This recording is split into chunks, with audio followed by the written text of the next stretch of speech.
네, 안녕하세요. 오늘은 갈라디아 4장 이삭과 이스마엘이라는 이 말씀을 가지고 여러분들과 함께 성경의 말씀을 상고하는 두 번째 시간을 가져보도록 하겠습니다. 자, 지난 시간에 이 하갈과 사라의 이제 차이에 대해서 설명을 드리면서 이 같은 교회 내에서도 하갈과 같은 종의 차원의 신앙생활이 있고, 그리고 사라와 같은 이 자유인의 차원에 해당되는 신앙생활을 하는 신앙인들이 따로 있다라는 개념에 대해서 설명을 드렸습니다. 자, 오늘은 그 다음에 27절 이하에 해당되는 내용들을 여러분들과 함께 살펴보도록 하겠습니다.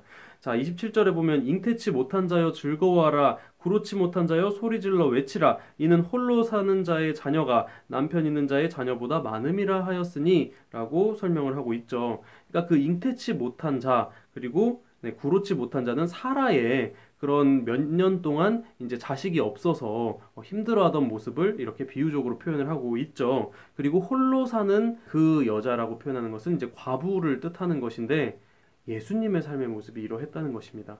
그때 당시에 그 구약의 율법이 성행하던 시대 현실의 그런 그 기독교 신앙생활을 보면은, 이 예수님의 신앙생활은 그야말로 과부와 같은 어떤 다른 사람들과는 너무나도 확연하게 차별이 느껴지는 그런 신앙이었다는 거예요. 그때 당시에 주류를 이루고 있던 신앙은, 이 유대인 율법사, 서기관들, 그리고 제사장들의 신앙이 아주 주류를 이루고 있었는데, 그들이 그 기득권을 가지고 있는 입장에서 보면은 이제 예수님의 신앙은 너무나도 율법에서 벗어난 것들이 많으니까 왠지 이상한 사이비 같고, 이단의 모습으로 비춰졌다는 것이죠.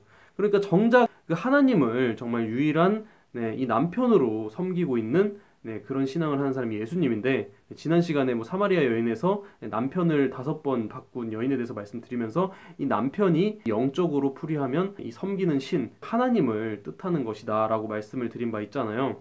그런데 그러한 하나님을 진정한 남편으로 모시고서 섬기는 신앙생활을 하는 예수님이 진짜 유대인들의 입장에서 봤을 때는 남편이 없이 홀로 떠돌아다니는 과부와 같은 신세로 보였던 것이고, 그저 이단의 그 바알세불 들린 이단의 괴수처럼 그렇게 과부 같은 취급을 받았다는 것입니다. 그렇게 정말 그 유대인과 제사장들에게 이제 끊임없이 의심을 받고 질타를 받으면서 고난을 겪어야만 했던, 그러한 핍박을 받아야만 했던 예수님의 삶의 모습이 너무나도 과부 같은 신앙이라는 것이죠. 하지만 그런 그 예수님과 그러한 예수님의 계보를 잇는 많은 신앙인들에게 위로를 주는 메시지가, 그러한 잉태치 못한 자여 즐거워하라. 그리고 홀로 사는 이의 자녀가 남편 있는 자의 자녀보다 많다는 거예요. 그러니까 이후에 미래에는 예수님의 뒤를 잇는 신앙인들이 훨씬 더 많아지게 될 것에 대한 예언이라는 것입니다. 자, 그리고 다음 절에 보시면, 형제들아 너희는 이삭과 같이 약속의 자녀라. 이것은 사도 바울이 갈라디아 성도들에게 주는 희망의 메시지인 겁니다. 제가 여러분들께 말씀드리는 것처럼 여러분들께 이 말씀으로, 이 성령으로 오는 능력들이 무한히 앞으로 주어질 것을 주님의 이름으로 축원을 드리겠습니다. 자, 그러나 그때에 그 사람들한테 그래도 주어지는 핸디캡이 있는 거예요. 무엇이냐니까, 육체를 따라난 자가 성령을 따라난 자를 핍박한 것 같이 뭐예요? 이제도 그러하다. 이건 도대체 무슨 말일까? 그때 이제 육체를 따라난 자의 상징적인 인물이 이스마엘이고, 이 성령을 따라난 자의 상징적인 인물이 이삭이란 거 알 수 있겠죠.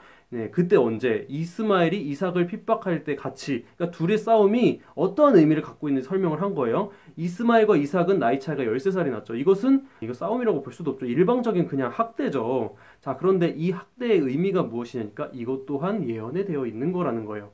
앞으로 이 사라의 아들인 이 이삭의 후손들과 같이 이 거룩한 이 신앙의 정통성의 계보를 잇는 사람들의 그러한 신앙의 모습은, 육체를 따라난 그냥 인간적인 수준의 신앙생활을 하는 많은 사람들에게 핍박을 당하고 고난을 당할 것을, 이렇게 성경이 예언을 하고 있다는 거예요. 그러니까 이런 모든 것들이 다 예언이라는 거예요. 예수님 시대, 사도 바울의 시대, 그리고 초대교회 시대에도 약속으로 난 자, 성령으로 난 자는 육체를 따라 난 자들에 대해서 핍박할 것이 이렇게 예언이 되어 있다. 그러한 현상들이 지금까지 이어져 오는 것이 안 보이냐라고 사도 바울이 이렇게 경각심의 메시지를 주는 것입니다. 그리고 이제 30절에 보시니까, 그러나 성경이 무엇을 말하느뇨? 계집종과 그 아들을 내어 쫓으라. 계집종의 아들이 자유하는 여자의 아들로 더불어 유업을 얻지 못하리라 하였느니라 라고 말씀을 하시는 것입니다. 성경이 무엇을 말하는데요? 아브라함이 이스마엘과 하갈을 내쫓는 사건이 발생을 했습니다. 그때 당시에 아브라함은 굉장히 재산이 부를 축적을 많이 해놨던 거부의 입장이었다는 거예요. 양이 수천 마리나 되고 그 하인들이 수백 명을 거느렸던 아주 엄청난 대부호였다는 것입니다.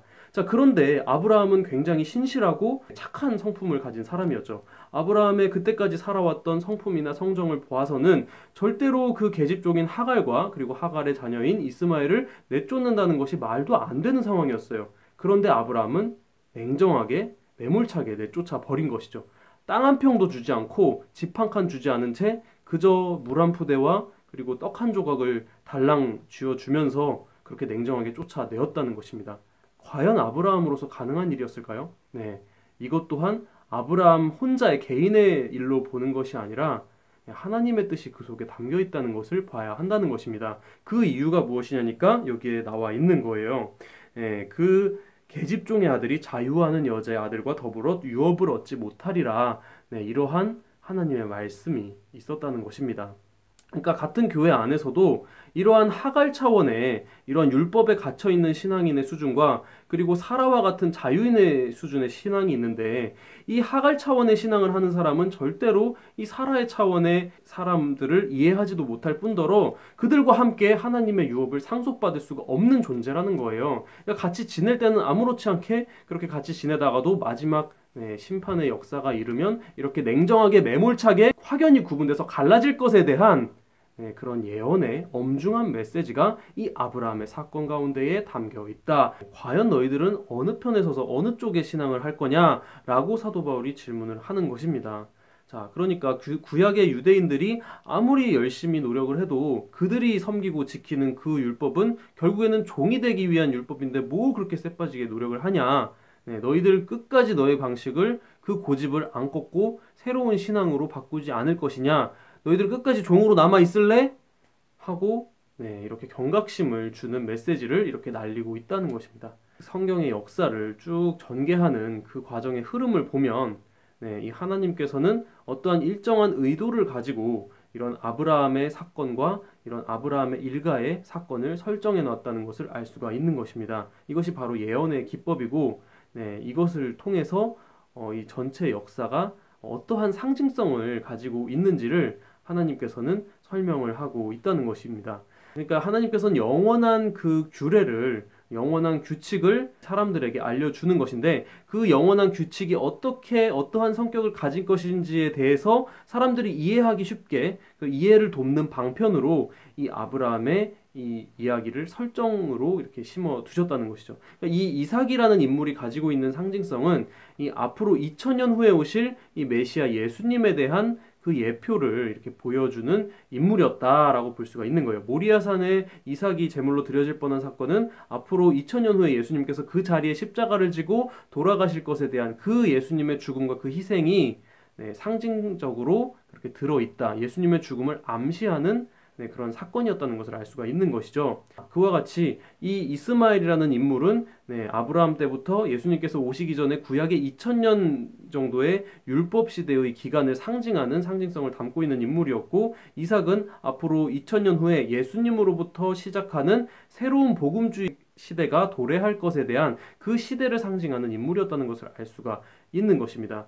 초대교회의 마가다락방 120문도들의 성령 강림 사건 이후에 많은 사람들에게 그 복음이 전파가 되기 시작하죠. 그 사건을 시작으로 해가지고 한 2000년 정도의 시간이 되니까 전 세계에 이 성경이라는 책이 보급이 되어서 전파가 되었습니다. 자, 그리고 그 사건이 거의 이제 성경 보급이 마무리가 되는 그 시점 한 2000년 전후로 해서 서기 2000년을 전후로 해서 마지막 때가 되었다. 그리고 말세다. 요한계시록이라는 책이 또 이제 해석에 대해서 여러 가지 논란의 쟁점들이 나타나기 시작하면서 그런 사건들이 마지막 때의 징조와 관련된 사건들이 수면 위로 오르기 시작을 하는 것입니다. 이것은 하나님께서도 의도를 가지고 정교하게 설정을 해놓은 흐름의 연장선상에 있다는 거예요. 그러니까 이것은 아무리 사람의 힘으로 막으려고 해도 막지 못하는 역사라는 것을 또한 알 수가 있다는 것입니다. 근데 예수님께서 굉장히 계시던 당시에 의미심장한 말씀을 하고 가셨다는 거예요. 율법과 선지자는 세례 요한의 때까지다 라고 말씀을 하셨는데 그러니까 구약에서 신약의 신앙으로 넘어가는 과도기의 시점에 있었을 거 아니에요? 그 과도기에 있었던 인물이 세례 요한이라는 인물이었는데 그 세례 요한은 그 율법과 선지자의 그 규율과 그러한 방식의 신앙을 지켰던 사람의 마지막 주자가 바로 세례 요한이다. 그러니까 그 세례 요한이라는 인물은 구약 시대의 신앙의 산물의 마지막 주자였고 구약에 소속된 인물이다라는 것을 뜻하는 것이고, 네, 비로소 예수님 때부터 신약적인 신앙의 신앙관이 새롭게 시작할 때가 열린다라는 것을 말씀하시는 거예요. 근데 이 마지막 때의 역사는 요한계시록에 나와 있다 그랬죠. 그러면은 구약과 신약의 과도기처럼 이 신약과 이 계시록 재림의 시대의 과도기는 또 없었냐는 것이죠. 자, 요한계시록 2장 3장에 보시면은 일곱 촛대의 교회가 등장을 하게 됩니다. 그 촛대는 교회를 상징한다고 이야기를 하는 거예요. 그러니까 그 신약 때부터 시작된 교회 시대의 역사가 마지막 종말을 선고하는 그 시점이 이 일곱 촛대의 교회의 형태로 이렇게 나타나는 것을 성경에서는 표현하고 있다는 것입니다. 구약과 신약의 차이점을 설명하는 것이, 구약은 율법주의이고 신약은 어떤 자유인의 그런 신앙이라고 표현을 했다고 한다면, 그럼 신약과 이 재림의 신앙의 그 성격을 어떻게 구분 지을 수가 있을까요? 네, 이것은 뭐 개인적인 묵상이 다 필요한 부분이라고 볼 수 있겠는데, 제가 내린 생각은 이 자유와 또한 참 자유의 신앙이 따로 있는 시대가 아닐까, 이런 생각을 해보게 되었습니다. 그러면은 우리 앞에 펼쳐져 있는 그러한 미래는 과연 어떠한 시대가 기다리고 있을까? 성경의 프로그램대로 살펴보면은 이삭의 아들은 야곱이었잖아요. 그러니까 이 야곱과 뭔가 연관된 그러한 모습으로 앞으로의 이 시대가 예고되어 있지는 않을까, 이렇게 생각을 할 수가 있죠. 근데 실제로 이 요한계시록에 가서 보니까 네, 어느 정도 연관성이 있는 그런 단어들이 등장을 하는 것입니다. 요한계시록에 보시면은 12지파가 나오는데, 이 12지파는 이스라엘의 12지파인 것이죠. 이 12지파는 야곱의 12아들로부터 시작을 해서 네, 그런 이스라엘 민족 국가의 골격을 이루는 그 뼈대를 형성하게 되는 것이죠. 자, 이것을 가지고 우리는 이 야곱의 이 이야기와 뭔가 연관성이 있다는 것을 추론을 어느 정도 해볼 수가 있죠. 자, 야곱과 관련 있다고 하니까 저는 문득 이런 사건이 떠올랐습니다. 야곱이 홀로 이제 야복 강가에 있을 때 이제 하나님의 이 천사를 만나서 이제 밤새도록 씨름을 하죠. 그래서 결국에는 하나님의 그 사람을 이겨서 그 이스라엘이라는 칭호를 얻고, 그리고 그때부터 이제 이스라엘 역사가 하나님의 축복을 엄청나게 받게 되면서 이스라엘 역사가 시작이 되게 되는데, 그때 이제 과정이 어땠느냐니까 이 야곱이 네, 그 사람을 가지고 이제 그 하나님의 그 사자라는 그 하나님의 모습을 알아보고 그 사람을 집요하게 붙들면서 당신이 나에게 축복을 주지 않으면 당신 절대로 한 발짝도 여기서 못 가게 할 것이다 하고서 끈질기게 그 사람을 붙잡고 매달렸다는 것입니다. 오늘날 진정으로 그러한 하나님의 축복을 받고 그 하나님의 축복을 알려주는 교회가 있다면 우리의 신앙의 모습은 어때야 할까요? 그 교회를 기를 쓸고 달려들고 정말 그 교회에서 축복받기 위해서 미친 듯이 간절하게 붙잡고 늘어져야 되는 거 아니겠습니까? 그런 축복을 다 받아 누렸으면 좋겠습니다. 그러니까 야곱한테는 그러한 간절함이 있었고, 네, 우리 신앙인들에게도 그러한 그 간절함과 그 절박한 결단과 그런 끈기가 있어야 하나님께서 주시고자 하시는 큰 축복을 받을 수가 있다는 것이죠. 그런데 오늘날 환경은 어떻습니까? 오늘날 현재 어떤 시대라 그러죠? 네, 4차 산업혁명 시대라 그러고 AI, 물질 문명이 너무나도 발전된 그러한 시대를 살아가고 있죠. 네, 오늘날에는 무엇이 문제냐면 그때 같은 그런 고난과 핍박은 없지만 이러한 간절함과 이러한 결단을 가지기에는 너무나도 편안하고 안락하고 그저 누릴 것들이 너무나도 유혹거리들이 많은 현실이라는 것입니다. 그런데 과연 진정으로 그 말씀이 선포하는 하나님께서 오셨다고 했을 때, 그 말씀이 가리키는 메시아가 우리 옆에 왔을 때 과연 그 하나님께 우리는 무엇을 구할 수 있을까요? 우리는 이미 물질적인 혜택과 그 축복은 다 가졌어요.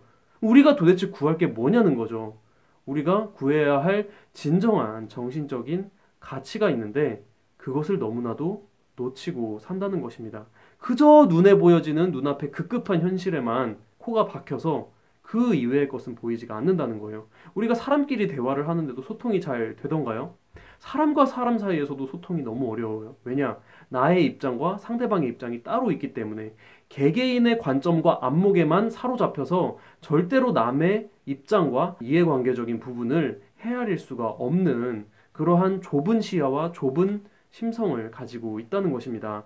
이 틀을 깰 수 있어야 진정으로 더 높은 차원으로, 신앙의 차원으로 나아갈 수가 있는데, 결국에는 그것을 이루어낸다는 것입니다. 자, 노아 때부터 이렇게 인간의 언어는 바벨탑 사건으로 모든 것들이 쪼개지고 이렇게 갈라져서 혼잡해져 있는 상태입니다. 그런데 하나님께서는 그럼에도 불구하고 그것을 결국에는 이스라엘 12지파로, 그리고 결국에는 이스라엘이라는 그런 하나의 나라의 모습으로 규합을 해낼 것이라는 것을 예고하고 있는데, 그것을 이루어내기 위해서는 많은 사람들이 성경의 가치를 지금 무시해버리잖아요. 성경의 가치가 땅에 처박혀 있는데, 예수님처럼 끝까지 그 진리를 사수하기 위해서 자신의 모든 유익을 다 비우고 다른 사람을 품어줄 수 있어야 결국에는 그 다른 사람들의 한 사람 한 사람의 마음을 모으고 규합시킬 수가 있다는 겁니다. 그런데 오늘날 같이 그런 마지막 시대에 아쉬울 것 없는 사람들이 과연 누가 그러한 일을 해내겠냐는 것이죠. 결국에 우리가 정말 진정으로 마지막 제자라고 한다면 그러한 뜻을 이루어 드려야 되지 않겠습니까? 우리의 시간들이 정말 아무렇지 않게 지나가는 것 같아도 우리 하루하루는 결국에는 하나님의 거대한 예언의 프로그램을 이루어가는 과정일 것이고, 우리는 하루하루 냉엄한 심판대 위를 걸어가고 있다는 것을 잊지 말아야 하겠습니다. 정말 마지막에 어떠한 모습으로, 어떠한 신앙인의 모습으로 하나님께 인정을 받을 것인지 우리가 선택하는 것입니다. 정말 마지막 역사의 엄중함을 잘 인식하고 그 속에서 진정으로 하나님께서 주시는 큰 축복을 추구하고 사모하면서 결국에는 하나님의 그 시험에 승리하고 결국에는 하나님께서 주시는 큰 축복을 받아 누릴 수 있는 저와 여러분들이 되었으면 좋겠습니다. 감사합니다.